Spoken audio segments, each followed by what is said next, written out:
Paz do Senhor, amados. Eu quero ler com vocês uma palavra, quero compartilhar uma palavra que está em Isaías 53, 4, 5. Verdadeiramente, Ele tomou sobre si as nossas enfermidades e as nossas dores, levou sobre si, e nós o reputávamos por aflito, ferido de Deus e oprimido. Mas Ele foi traspassado pelas nossas transgressões e moído pelas nossas iniquidades. O castigo que nos traz a paz estava sobre ele, e pelas suas pisaduras fomos sarados. Amém? Amados, hoje eu quero falar sobre uma verdade maravilhosa. Jesus tomou sobre si tudo aquilo que nós não poderíamos carregar. Essa é a mais pura verdade. Feche os seus olhos, vamos orar. Senhor nosso Deus e Pai, nós te agradecemos por este momento tão especial que podemos meditar na Tua palavra, Deus. Reconhecemos que ela é viva e eficaz. E hoje pedimos que o Teu Espírito Santo fale aos nossos corações. Ao abrirmos em Isaías 53, vimos que Jesus levou sobre si nossas dores e enfermidades, e pelas suas pisaduras fomos sarados. Que isso encha os nossos corações com fé. Usa-me como instrumento, Senhor, nas tuas mãos, para transmitir a mensagem com clareza e amor. E que tudo o que for dito aqui glorifique o teu nome e edifique o teu povo. Em nome de Jesus. Amém, amados. Amém? Hoje eu venho falar sobre o conflito do coração. Vimos que em Isaías 53, ele falou que já levou as nossas dores e enfermidades. Ele levou tudo aquilo que nós não conseguiríamos carregar. E ele nos trouxe o perdão. Ele não fala que talvez tenha levado, que no versículo que eu li, começa assim: verdadeiramente ele levou sobre si. Então, ele levou sobre si, não tenham dúvida disso. Ele não fala provavelmente, talvez, verdadeiramente. Mas a maior luta que nós enfrentamos é uma guerra interna que é contra nós mesmos, né? E por isso a importância, amados, de nós nos entregarmos a Deus, de nós descansarmos no Pai. Deus fala que, tem uma palavra que fala que todos que estão cansados e sobrecarregados. Então, gente, no nosso manual de instrução, que é a Bíblia, aqui fala tudo. Se nós seguirmos o que está aqui, se nós apropriarmos de cada promessa que o Pai nos deu aqui, nós vamos conseguir ir adiante. Por isso, a importância de nós nos entregarmos a Deus. Por muitos anos, vou falar rapidinho aqui um pouquinho, por muitos anos eu sofri com depressão, síndrome do pânico, ansiedade. Eu tinha 22 anos quando eu fiquei doente. E foi assim, eu sempre fui uma menina muito alegre, não via problema em nada, muito aventureira. E de repente eu adoeci. E eu não entendia, porque eu estava com 22 anos, né? Então a gente tá no auge, né? Como se eu ainda fosse adolescente, 22. Mas eu não era cristã ainda, né? E isso permaneceu muito tempo, né? E quem tem depressão, pânico, ansiedade, sabe que o quanto isso é difícil. Sabe que às vezes um mês é uma eternidade, um ano que a gente só quer que isso acabe. E é tão difícil, gente. E eu sofri com isso, não 5, 10, 15, 20, mas foram 25 anos. Né? Dos meus 22 até hoje, 48. Eu estou quase fazendo 49, então quase 26. Mas eu fui liberta. Né? Amém. E sabe, gente, aonde que eu encontrei a cura em Jesus, né? Foi quando eu me converti. Eu fui pela dor, eu fui caminho mais difícil, né? Fui pela dor, não fui pelo amor. Mas hoje eu entendo, graças a Deus, eu tive isso. Porque se eu tivesse no mundo, que Jesus está para voltar a qualquer momento, e graças a Deus, que apesar de tudo que eu passei, acabou. Hoje eu vivo dias de glória, né? Vivi muitos dias de lutas, mas eu creio que minha vitória já chegou. E hoje eu digo, né? Tem várias promessas na Bíblia que Deus tem cumprido na minha vida, mas a que eu posso falar agora por último que Ele cumpriu é que eu e minha casa servimos ao Senhor. Agora estamos nós três aqui firmes na igreja, né? É difícil um dia que a gente perde culto. Amamos servir. Então hoje nós entendemos o que é, né, esse amor de Deus por nós. Mas voltando aqui à palavra, nós sempre sabemos o que é certo e o que não é, o que devemos fazer. Mas nós fazemos sempre o oposto. Eu não sei o que acontece. Não, eu sei, né? Porque a gente é carne. Mas, e muitas vezes nós deixamos de alimentar o espírito para alimentar a nossa carne. Muitas vezes nós alimentamos aqueles maus pensamentos, né? Que nós não vamos conseguir, que nada vai dar certo. Mas nós devemos, por isso a importância da entrega a Deus. Nós devemos confiar em Deus. Em Romanos 7, 19, não sei se os meninos já vão conseguir colocar. Paulo fala: pois o que pratico não é o bem que almejo, mas o mal que eu não quero realizar, esse sim eu sigo praticando. Por quê, né, gente? Por que mesmo a gente sabendo o que é certo, o que é bom, a gente ainda continua? E Paulo, ele conhecia essa luta, né? Ele tinha esse conflito com o coração, como nós todos temos, né? E ele tinha um espinho na carne, que por 3 vezes ele pediu para Deus tirar. Mas Deus não tirou, Deus sustentou ele. Mas Deus falou: a minha graça te basta. E por muitas e muitas vezes, muitos e muitos anos, eu pedi para Deus tirar isso de mim. Mas depois eu vim a entender que Deus me usaria com o meu testemunho. Porque muitas e muitas pessoas do meu convívio, amizades que eu faço, passam por isso. Depressão, pânico, ansiedade. Então hoje eu vejo o porquê que eu precisei de passar tudo isso. Amém? Então muitas vezes nós estamos presos em hábitos, em medos, em comportamentos que parecem incontroláveis. Então nós vivemos aquele combate constante. E uma coisa que nos persegue, principalmente quem tem ansiedade, pânico, essas coisas, é a autocrítica. A gente se cobra demais. A gente acha que todo mundo pode errar, menos a gente. A gente acha que a gente tinha que ser perfeito, né? Eu sempre pensei assim. Eu sempre me machuquei com isso. Eu achava que eu tinha que ser perfeita. Todo mundo podia errar. E eu falava: não, fulano tem que ter uma outra chance, ele arrependeu, por que não? E se alguém fizesse alguma coisa comigo, eu perdoava. Mas eu tinha maior dificuldade em me perdoar. Então, isso nos deixa cativo. E era assim que eu achava que eu tinha que ser perfeita. E independente de qualquer situação, mesmo que tivesse sido outro que me machucou, eu tinha que ser perfeita. E eu não conseguia. Por quê? Eu estou muito longe de ser perfeita, né? Nós estamos muito longe de sermos perfeitos. A não ser quando a gente estiver lá, né? Com Deus na glória.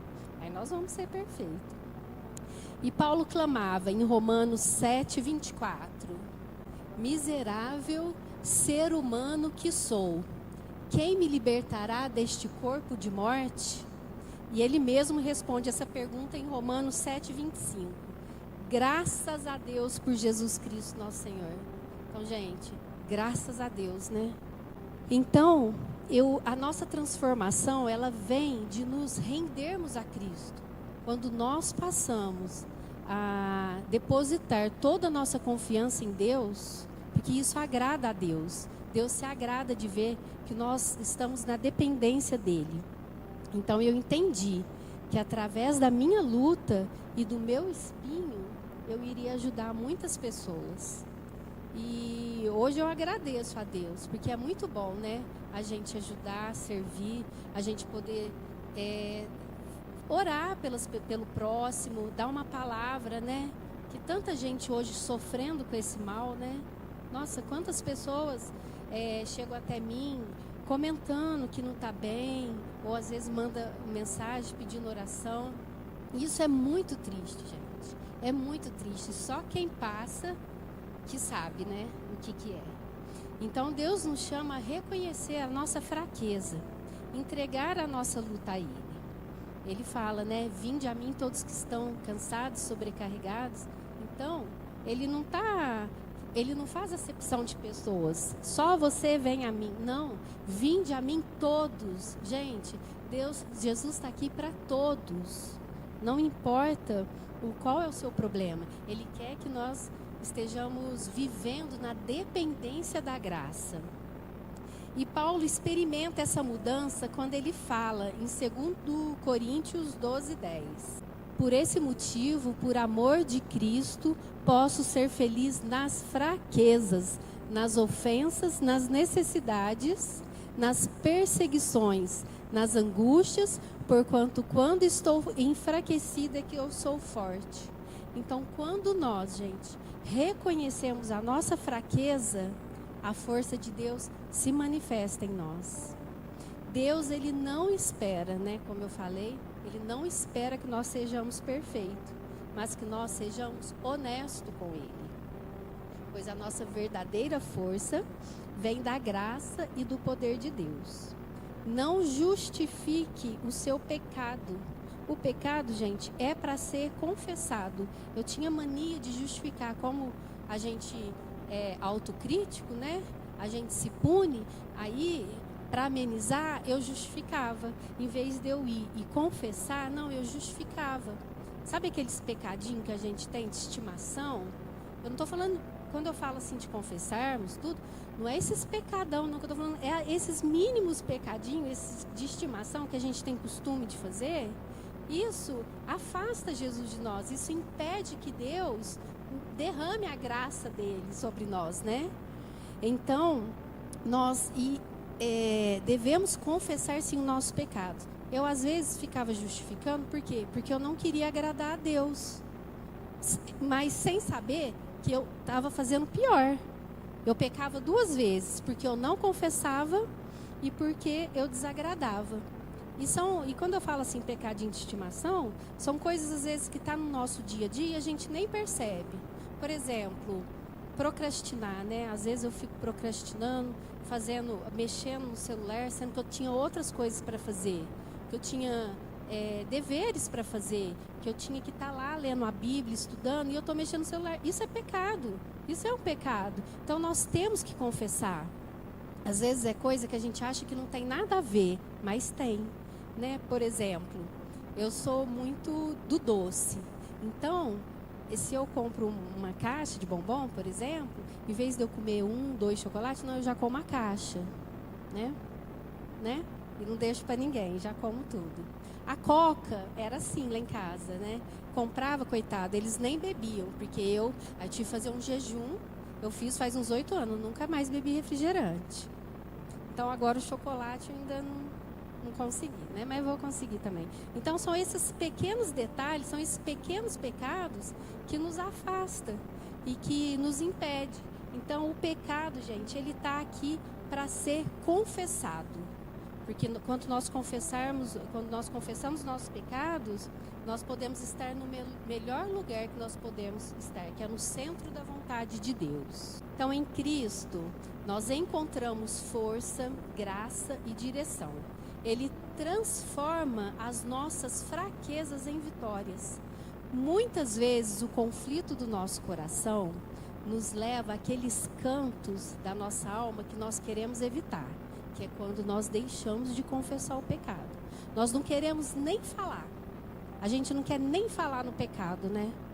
Então esses aí é aqueles cantinhos secretos da alma e a gente quer fugir. Mas é isso, fugindo, não confessando, que nós nos tornamos escravos.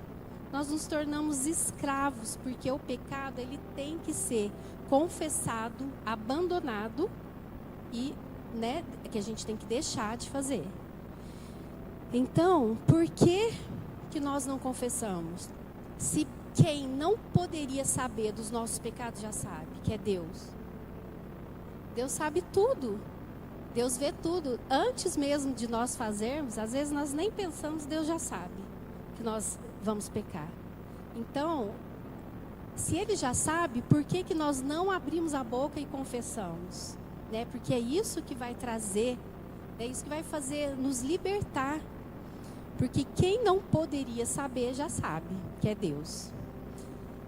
E sendo que a gente confessando, não é que a gente é bonzinho, é porque a gente é inteligente. Que quem é inteligente confessa. Ah, e outra coisa, além de confessar, nós temos que liberar o perdão. O perdão é uma decisão nossa. Então, gente, decida hoje liberar o perdão àquela pessoa que te magoou, àquela pessoa que te ofendeu, àquela pessoa que te passou para trás. É difícil? É. Mas isso não é uma coisa assim que vai brotar no coração da gente. É você decidir. Então, decida, gente. A gente vai estar sendo inteligente, que a gente vai estar tirando aquele peso da gente e liberando a pessoa também, né? Porque a gente que não perdoa, que está com a mágoa, a gente sofre mais do que aquela pessoa, quem fez com a gente. Que às vezes quem fez com a gente nem lembra que fez. Então, libere o perdão. E que Deus nos perdoa, né? Então, por que nós não vamos perdoar o próximo, né? Então, o pecado, gente, ele tem que ser confessado, né? Nós devemos arrepender e abandoná-lo. E Deus nos mostra que mesmo apesar de sermos pecadores, nós somos filhos amados. Porque apesar de tudo, Ele nos chama de filho, né? Olha que privilégio, gente, nós sermos chamados de filho por um Pai maravilhoso, que não tem um pecado, que não tem uma mancha. E Ele nos chama de filho, filho amado. O maior exemplo de amor de Deus por nós é o sacrifício de Jesus Cristo, né? Em João 3 diz que porque Deus amou o mundo de tal maneira que Ele deu o seu único filho para aquele que todo crê não pereça, mas que tenha vida eterna. Gente, é tão difícil, né? A gente dá algo que a gente gosta, né? Por exemplo, se alguém pedir o seu filho, aonde que a gente vai fazer uma coisa dessa, né? Mas olha o amor de Deus por nós. Por isso Ele nos chama de filho amado. E Ele sabe como nós somos. E nem por isso Ele não define a gente pelos nossos pecados. Que jamais Deus, Jesus, né? Deus chamou alguém de aquele assassino, aquele ladrão. Não, gente, Ele chama todos filho. E Deus sabe de todas as coisas, né? Então, nós somos redimidos por seu amor e restaurados por sua graça. Devemos reconhecer nossas lutas, mas não ficar preso naquele ciclo que eu disse agora mesmo, né? O de punição. Nós não devemos fazer isso, que isso desagrada a Deus, porque olha o sacrifício de Jesus por nós naquela cruz. Ele já morreu pelos nossos pecados. Então, por que nós vamos ficar nos punindo? Sendo que é muito mais fácil a gente se chegar a Deus e pedir perdão. Então, nós devemos manter o foco em Jesus. O nosso alvo tem que ser Jesus. Não podemos olhar para o lado, nem para um lado, nem para o outro, porque se nós formos olhar para o lado, nós vamos ver o irmão, vamos ver o pecado dele. Aí a gente para de tudo, né? Porque todo lugar tem pecado. Então, por isso o nosso foco tem que ser em Jesus. Porque se a gente olhar para o irmão, nós vamos pecar 2 vezes. Porque aí nós vamos tirar os nossos olhos de Deus e ainda vai julgar o irmão, o pecado dele. Sendo que quem somos nós para julgar, né? Então, Jesus levou sobre si todas as nossas fraquezas, os nossos pecados, as nossas lutas, para que pudéssemos viver uma vida de liberdade e esperança. Essa é a mensagem do Evangelho. A misericórdia de Deus nos sustenta a cada passo. Então, amados, o que nós devemos fazer diante dos conflitos do nosso coração? Devemos reconhecer, não esconder o nosso pecado, a nossa luta, ser honesto com a gente e ser honesto mais ainda com Deus, pois Ele já conhece cada detalhe do seu coração e mesmo assim Ele escolheu te amar. Entregue as suas lutas a Deus e descanse na sua graça. Lembre-se, não é, gente, a nossa força que vai trazer a vitória, mas a nossa dependência em Deus. Confie em Deus. Muitas vezes a ansiedade ela vai vir, né? A gente vai ser, o inimigo ele vai tentar roubar a nossa paz, mas a voz de Deus sussurra forte para nós. Eu estou com você. A minha graça é o suficiente. Então, amados, o caminho da fé não promete a ausência de conflitos, mas nos garante a presença de Deus em cada batalha. Então, amados, essa é uma prova de amor, que Jesus tomou sobre si tudo o que era nosso. Para quê? Para que nós pudéssemos ter esperança. Hoje é um culto de esperança, né? Então, Jesus levou sobre si as nossas enfermidades, nossos pecados, nossas dores, nossos fardos pesados, para que nós pudéssemos ter esperança. E hoje Ele continua dizendo: entregue, filho, entregue o seu peso para mim, porque eu já levei ele. Então Deus já levou. Então, amado, se você que está aqui hoje está carregando culpa, dor, fardo, coloque aos pés da cruz. Foi isso que eu fiz no encontro. Coloquei tudo aos pés da cruz. Jesus já tomou sobre si. E em Cristo nós temos perdão, paz, cura, a paz verdadeira, né? A paz que excede todo entendimento. Amém? Que Jesus possa ter falado com vocês, né, através de mim, que vocês estejam colocando aos pés do Senhor a tua vida, né? Os teus problemas, os teus fardos, os teus pecados. Confesse o quanto antes, gente, para Deus poder estar libertando, para que vocês possam viver a vontade de Deus, né? Que é boa, perfeita e agradável. Amém?